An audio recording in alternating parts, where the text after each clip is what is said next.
Great. I'm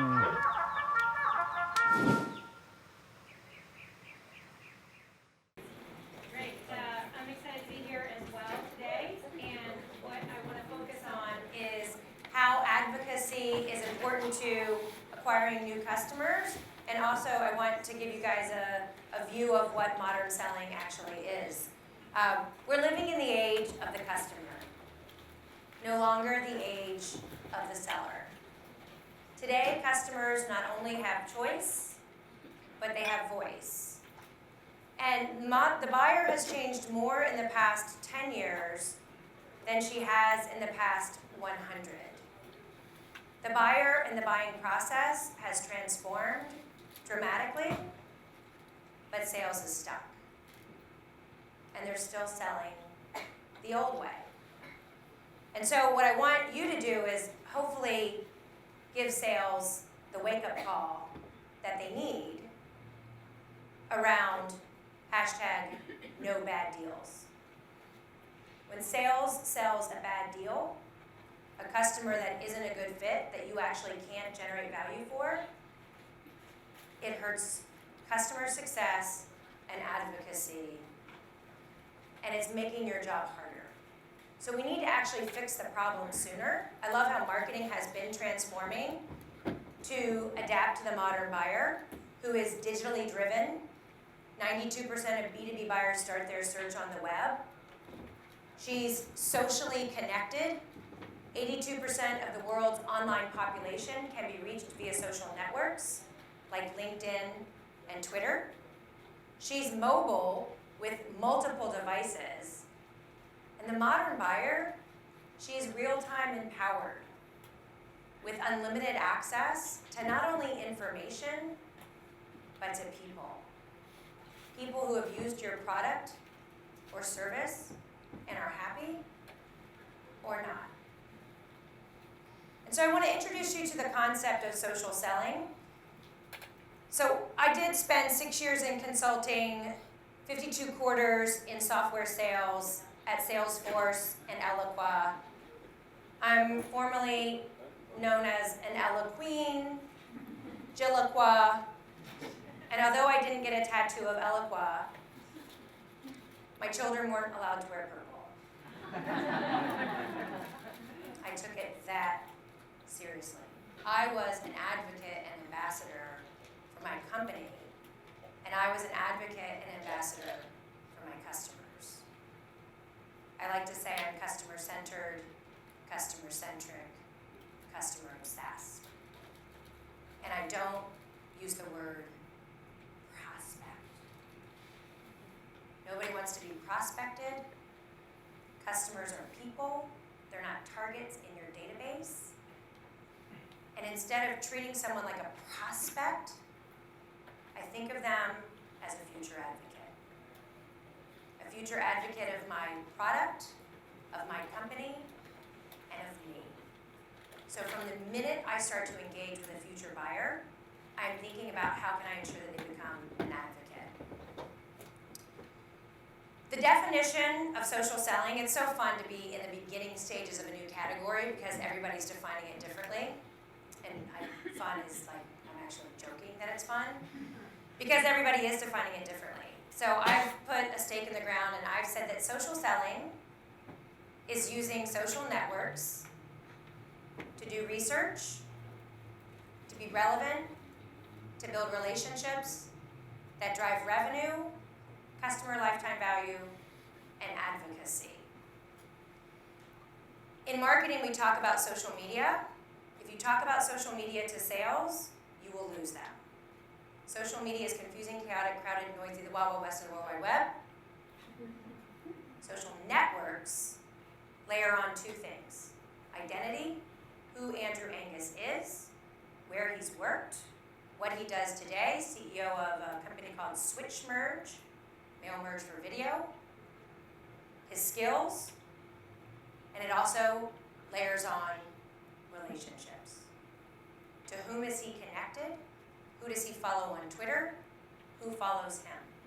So all of a sudden, this social world for a sales professional starts to make sense.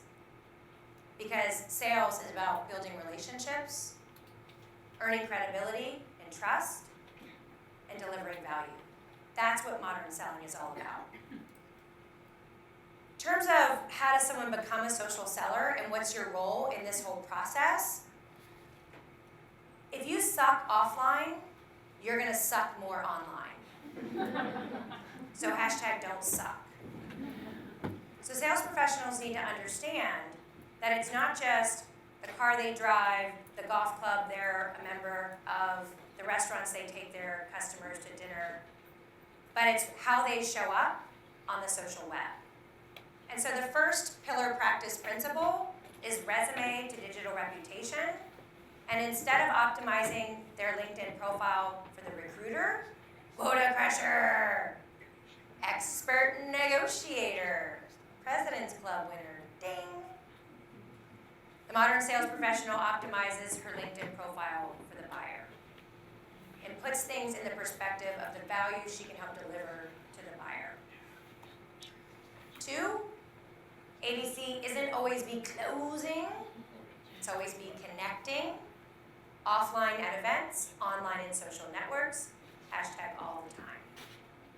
LinkedIn, when I kit business cards, those are new LinkedIn connections with a personalized invite to connect, no generic invite. That's hashtag social stupid, that's hashtag just plain lazy.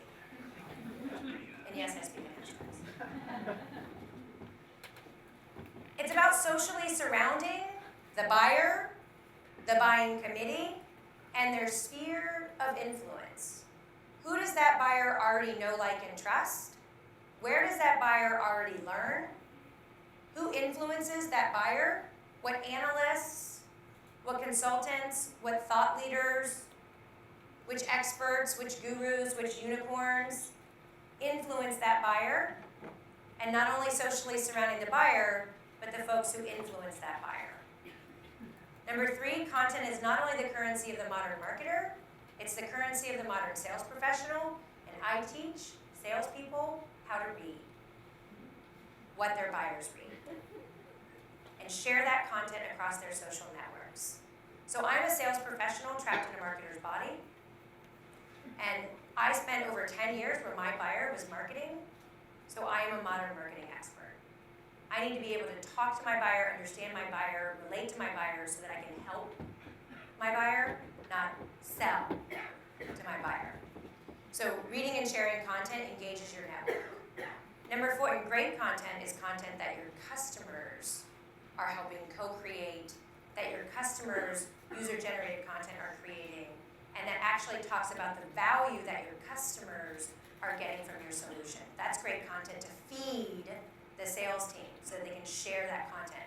It's also important that they're down with OPC. Down with OPC? Yeah, you know me. I'm down with other people's content.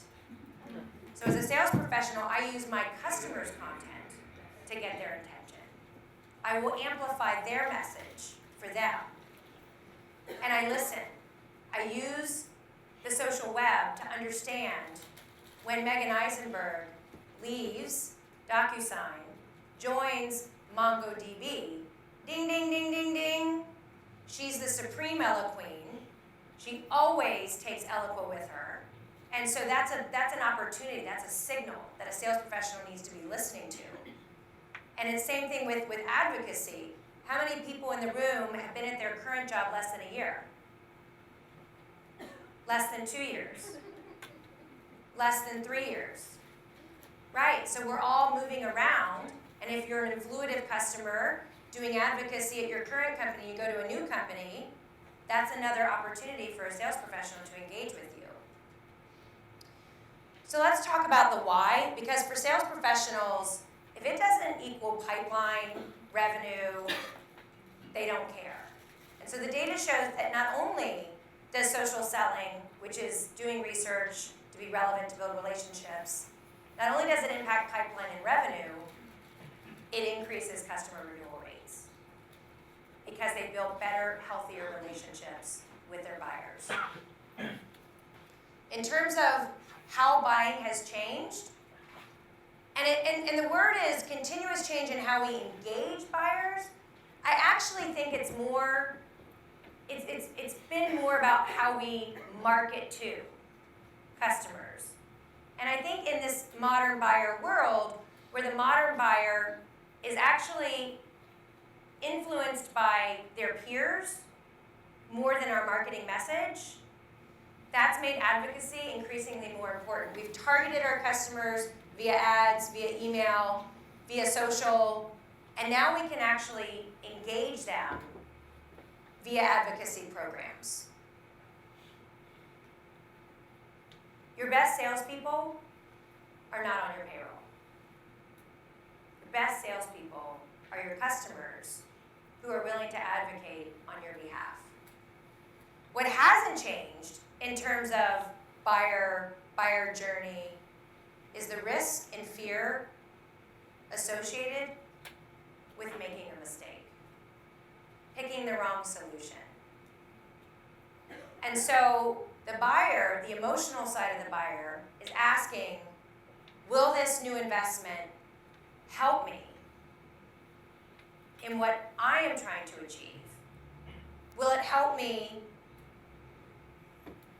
improve results within my respective organization? And there's a lot of concern, and there's a lot of chaos, and it almost sounds like every company does the same thing. And how do you, as a modern buyer, differentiate between the various solution providers? And I think the best way is to go and talk to people that have used the product or solution that you're evaluating. They actually have the most accurate information about the experience you will have. And so that's why salespeople need to understand too that they're not in control. They're not in control. The power of peer-to-peer has never been greater. Buyers trust other buyers way more than they trust brands and logos and marketing messages. And so you have to socially surround future buyers with your existing customer advocates. The social proof is the greatest mitigator of risk. And it's funny because as a sales professional, I used to think that references were what you used at the end of the buyer's buying process. But the reality is, when you get to that reference stage, the decision's been made. They're not talking to the references to make a decision. They're talking to the references to mitigate risk, to ease the fear of making the wrong decision, to validate that they're making the right choice. So we need to move our existing customers to the front of future buyers' buying cycle, because that is the power of peer-to-peer. And it used to be that I used to think that, I'm gonna own the reference process. I'm gonna give them the references that I know are gonna say good things. And the reality is that the buyer goes to LinkedIn and does a search, Eloqua, Marketo, HubSpot, Pardot, and finds 32 marketers who have experience with all 4 platforms. I'm getting cut out as a sales professional from that process. And so the best thing that sales professionals can do is really develop stronger relationships with the customer and be able to tell the customer story. And at Eloqua, one of the things that I used to do is we had this award program for modern marketers, and I would read every submission to the awards, and then I would reach out to that customer and congratulate them and thank them and acknowledge them. And even though they weren't my customer in my territory, it didn't matter, because I wasn't actually trying to sell them anything. I was just trying to celebrate them so that I could build a better relationship with all of our customers. And sales professionals need to understand the importance of advocacy and the role that they play. Again, no bad deals allowed. Every time a salesperson closes a bad deal, it makes your job harder. Because again, customers not only have choice, they have voice. In terms of social surround and a surround strategy, it's about surrounding your buyers with other buyers like them. It's about surrounding your buyers with content that educates, informs, and helps them. And it's about surrounding them offline, online, hashtag, all the time. I invite each of you to practice the ABCs of social networking, and invite me to connect on LinkedIn. I'd love to expand my network to include more people like you who are actually trailblazing customer advocacy. And if you have any questions about the modern buyer, social selling, customer advocacy, customer success, I'd be happy to engage.